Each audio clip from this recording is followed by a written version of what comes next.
Oh, God. Oh, God is good. I keep telling y'all, street got no God.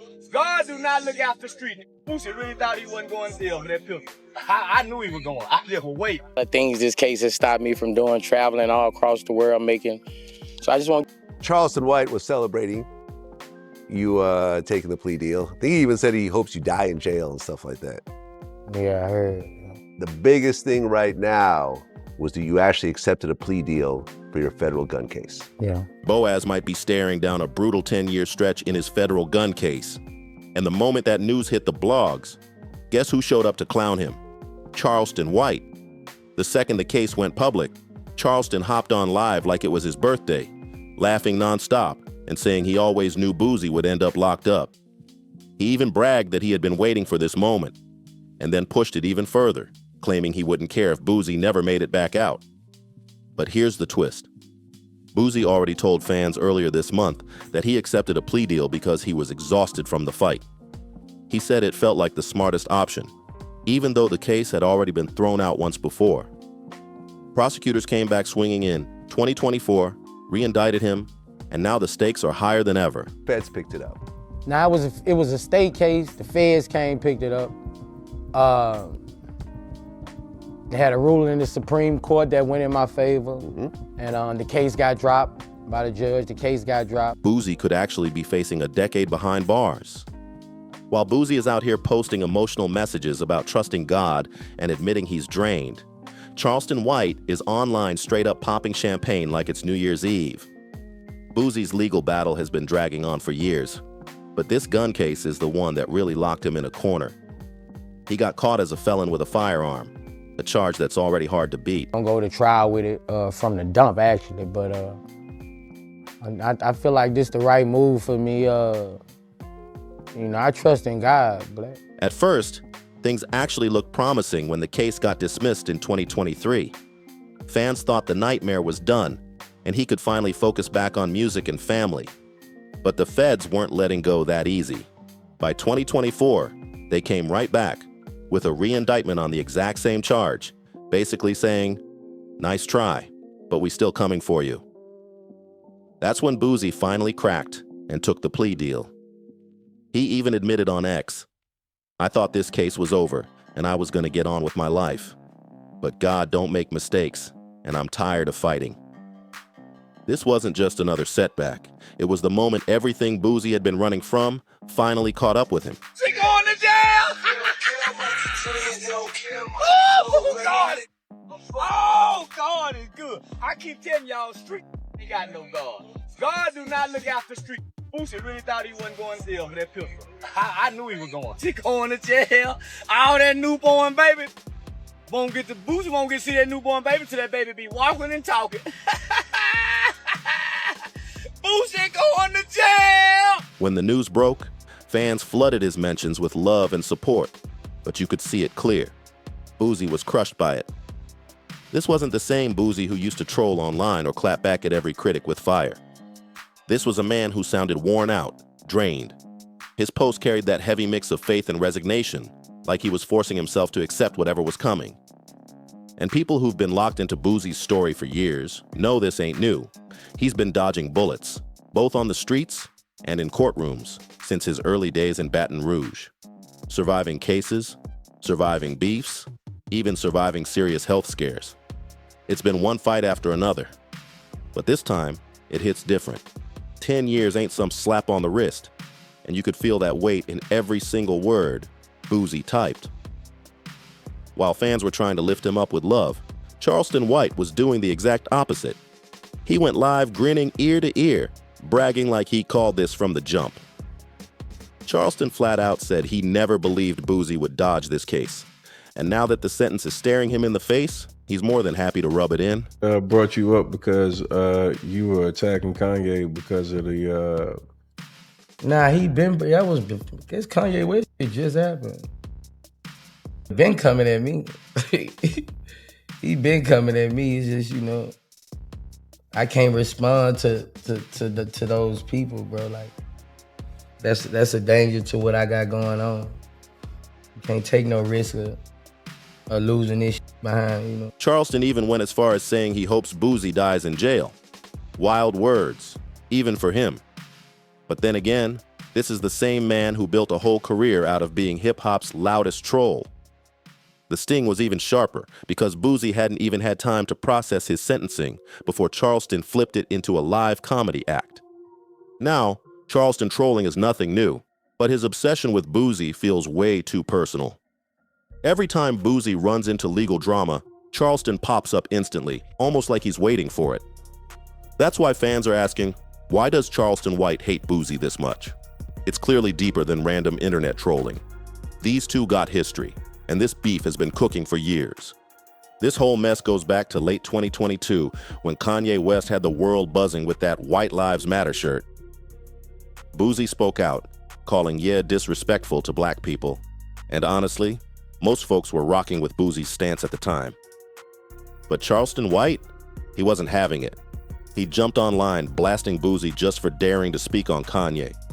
And that's when things spiraled. You know, I ain't really got no opinion on him because, you know, my opinion can send me to prison. So I ain't really, you know, I ain't really got no opinion on him. You know, once you go to threaten people's kids, talking about you out of line. So, you know, I ain't the one gonna do all that. I ain't gonna do all that. Instead of keeping it between him and Boosie, Charleston crossed a line, dragging Boosie's son, Tootie Raw, into the beef, and even T.I.'s son, King Harris. He straight up called them ugly, said they couldn't fight, and even predicted they'd end up in jail. That's when everyone realized Charleston wasn't just another internet loudmouth. He was willing to go way below the belt, even targeting kids just to hurt their parents. What shocked people most was how calm Boosie stayed. Instead of snapping back like fans expected, he kept it low-key. In an interview with Tony the Closer, he explained that speaking his mind too much could land him right back behind bars, especially when someone drags kids into the crossfire. So instead of going wild, Boosie held back and kept his response cool. In that interview, he broke down exactly why he refused to snap the way fans expected. That line told you everything. Boosie wasn't scared of Charleston, but he knew Charleston was the type to bait him into saying something reckless that could land him back in jail. So instead of taking the bait, Boosie stayed calm, at least on the surface. But by early 2023, the tension was boiling over, and this beef was on a whole new level. You know what I'm saying? It's just, hey, you know, certain people you can't really express opinions on, and he one of those. You can't express how you feel because you may end up in prison, and I ain't getting tricked off the streets. Charleston was already trolling T.I. over that messy paperwork party when Boosie's son, Tootie, finally decided to fire back. He called Charleston old, messy, and even told him to go die. And of course, Charleston being Charleston, he didn't just clap back. He cranked it up 10 times louder. Charleston went live saying, "I hope your daddy died from that diabetes. I hope they don't send the insulin over 1 month." Like, who even talks like that? He straight up wished death on Boosie just to get under his son's skin. And then, not long after, Tootie actually got arrested for guns. Charleston popped out immediately, taking credit for it. He bragged about calling the police, sending in pictures, and even tipping off the Department of Public Safety. Then he doubled down, claiming the cops were already watching Tootie because Boosie was a 6-time convicted murderer who used children to kill people. That was the breaking point. This beef wasn't just trolling anymore. It had turned into real-life damage, and it didn't stop there. White folk, Boosie, you done got too much. You done let these niggas play you too mother. This internet book dumb and it. Say what little Tootie gonna do now? What little say? Listen, Vlad TV. Vlad post everybody going to jail but Boosie. Somebody tag Vlad TV. Barely 3 months later, Boosie himself got arrested again in San Diego right after a court hearing. Charleston couldn't wait to clown him. He hopped on Instagram Live saying this was all God's plan, even comparing Boosie to Daniel in the lion's den, like prison was some divine test he had to survive. Charleston flipped Boosie's arrest into a full-blown sermon, making it sound like Boosie's pain was some kind of divine punishment. Fans couldn't even tell if he was being dead serious or just trolling for laughs, but either way, it came off cold and disrespectful. Months later, Boosie finally broke his silence on Vlad TV. He admitted he didn't even want Vlad interviewing Charleston after all the nasty comments he made about Tootie. And once again, Boosie made it clear. He wasn't scared of Charleston, he was just focused on staying free. His own words proved it.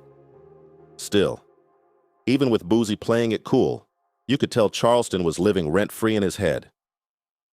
I can't respond to that because once I see a man go up there and say he gonna put you in prison, even if you threaten him or say something about him and he's got facts to where he's put people in prison, I can't take a chance of getting involved with that. Well, listen, I don't want anything to happen. He's like, I'm gonna call you. By early 2024, the beef had spilled even deeper into internet culture. Aiden Ross was supposed to bring Boosie on stream, but Boosie didn't want the headache of Charleston's name getting dragged into it, so he skipped out. Next thing you know, Aiden twisted the whole story, claiming he turned Boosie down out of loyalty to Charleston White. That lie spiraled all over the internet until DJ Vlad jumped in, dragging Aiden for siding with a dude who had literally praised Hitler and denied the Holocaust. The whole fiasco showed just how far Charleston's shadow stretched. Even young streamers were tossing his name around as clout currency.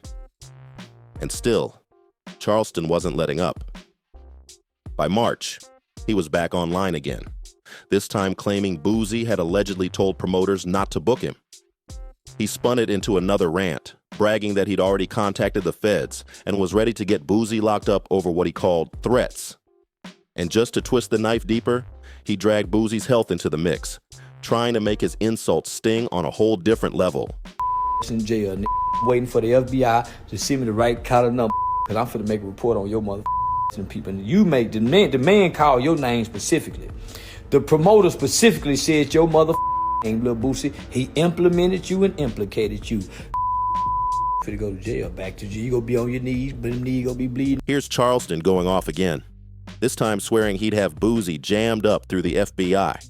Once again, Charleston had zero proof, but that didn't matter. He said it loud, he said it often, and it stuck.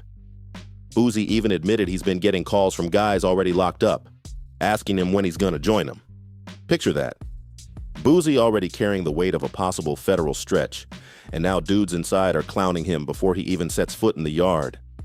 That's pure insult to injury, and Charleston knows exactly what he's doing. And here's another angle people keep whispering about. Boosie didn't even want to take this to trial. He went straight for the plea deal. And honestly, can you blame him? Just imagine if by some wild twist, Charleston White had managed to pop up in court. You already know he would have turned that courtroom into a circus, pointing fingers, running his mouth, and then running straight to the blogs the second he stepped outside. A street kid. I'm not a criminal. I'm a kid who was raised to tell the truth. When my mama come in and say, son, what happened? Mama, I didn't do that. I got to pay for a lawyer. I got two lawyers, Carl Mallory and Louis Stearns. Louis Stearns became Judge Stearns, Judge Louis Stearns, but I had two paid for lawyers. My mom is a whale, ain't no street. Hell yeah, I'm gonna tell on you. I've been telling since I was a little bit. It's really not far-fetched, because Charleston has a long history of snitching, and he's never been shy about it. According to reports, when Charleston was just 14, he got caught up in a robbery with some other teens. During that robbery, one of them, Antoine Doolittle, shot and killed a man named Michael Levy. When it came time for court, Charleston took the stand and testified against him. Now in street culture, that's unforgivable. Even though he was only a kid, people still drag him for basically telling on someone from his own crew. But Charleston doesn't run from that label. He actually leans into it. He's defended himself by saying, I was young, I was in court, I told the truth. That's not snitching, that's survival. Here's Charleston justifying it in his own words. But here's the wild part. Recently, footage from that old juvenile case resurfaced online, and the internet lit up all over again. People started blasting Charleston as a hypocrite, saying, you can't preach street code one day, and then brag about testifying the next. And here's the clip everybody's been using to drag him for it. But Charleston doubled down, proudly saying he's never lived by no street code and doesn't care who's mad. The hammer back on the gun. And then what happened? He fired. Which is crazy, because this is the same guy who still calls other rappers rats while openly admitting he snitched himself. Stack all that together, and it's easy to see why people are side-eyeing Boosie's decision to skip trial and grab that plea deal. The last thing he wanted was to risk a courtroom where Charleston White might pop up, run his mouth, and flip the whole thing upside down. After all, this is the same man who brags about calling the cops, setting people up, and still takes pride in testifying as a teenager. If Charleston had even the slightest chance to be involved, you already know he would have turned that courtroom into his own personal stage. Picture him pointing fingers, cracking jokes at the jury, then hopping on live right after bragging, "I helped put Boosie away." That's not wild imagination. That's exactly how Charleston moves. And that's why he's celebrating so loud right now. To him, this isn't just Boosie caught up in another case. It's karma. In his eyes, it's proof that everything he's been screaming, all the trolling and mocking, is finally hitting home.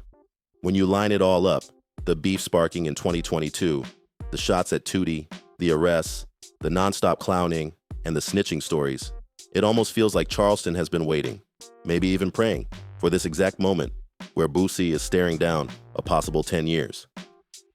Right now, Boosie isn't locked up yet, but with that plea deal sitting on the table, the reality is he could be headed to prison for a full decade. Meanwhile, Charleston White is out here clowning like he's already claimed victory, and the streets are split between laughing and bracing to see if the hammer really drops. But here's what hits the hardest. If Charleston is this loud while Boosie's still technically free, just imagine the circus he'll unleash if Boosie actually gets sentenced.